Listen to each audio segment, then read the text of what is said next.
Retros are go then. 5 laps of action ahead of us for the first retro final of the weekend. Ready to race. Green and go, and it's a good start from Ian Biaggi and Simon Hart. Dan Swayland again doesn't get the best of the getaways. Joe Luke Eastwood has had a decent run early on. He's made his way up into third already. The Joe Luke Eastwood's one to watch here in the Norman Ouchin Terry Moore owned Metro. He's been a really good run in the MG Metro in his early stages, with Ian Biaggi and Dan Swayland the early leaders. Up over the tabletop they go. Swayland in the middle of a British laden sandwich here with the Mini ahead and the Metro behind. This is classic retro racing from the pre-1991 division. They're racing over 5 laps, and as this is retro rallycross, they run to almost period rules, and they won't be taking a joker lap. So they won't be taking a joker for the retro division. They stick to the normal line, a conventional or traditional rallycross race before the joker laps were added in the 2000s, and it is now a straight battle to the flag, and we're going to see Escort versus Mini, a traditional rallycross duel here from the front-wheel drive Mini against the rear-wheel drive Escort, and Dan Swayland's trying to go right around the outside. The Kent Movers sticker car is trying to make his move, and he gets it done around the outside of Ian Biaggi. Has he gone too deep? No, he's got it done neat and tidily. Ian Biaggi then demoted to second, and do keep an eye on Joe Luke Eastwood. Luke Eastwood's having a really good run here in number 57. He's up now into a solid third place ahead of Simon Hart, with Ian Biaggi up ahead of him. Hart can't be ruled out, but this is good stuff from Joe Luke Eastwood. Dan Swayland's the effective champion for a 2025. He'll be pretty much sealing the deal here tonight with another win. Swayland coming down Harry Hill in 22 with the advantage, with Ian Biaggi, Joe Luke Eastwood and Simon Hart, your 4th place runners. 5th for Christmas and 6th is Half-Hide at the minute, but it is the 3 laps to go. Dan Swayland with the lead, but do keep an eye on Joe Luke Eastwood, because the Metro is really going along handsomely in second place and trying to make a move on the Mini.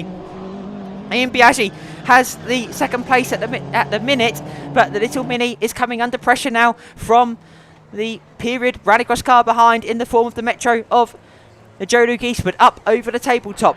The Mini has history as well. It's previously an Ian Clark car, I believe, so it's another car which has had period history in rallycross competition, and great to have it out racing today in the hands again of Ian Biaggi. Dan Swayland's already in a class of his own. He's exiting North Bend Hairpin with a strong lead in the Ford Escort BDA powered car. We've got a Crossflow powered Mark 1 in the middle of this battle, because the less developed Ford Escort of Simon Hart is right there with Joe Luke Eastwood as they clamber down Harry Hill and into Paddock Bend. We have 2 laps left to go, 2 miles then nearly of this Lydden Hill rallycross circuit. They come through the chicane, and Simon Hart's right there with Joe Luke Eastwood. Joe was challenging Ian Biaggi last time through, and again he's close enough to threaten in the mirrors and loom large in the mirrors of Ian Biaggi.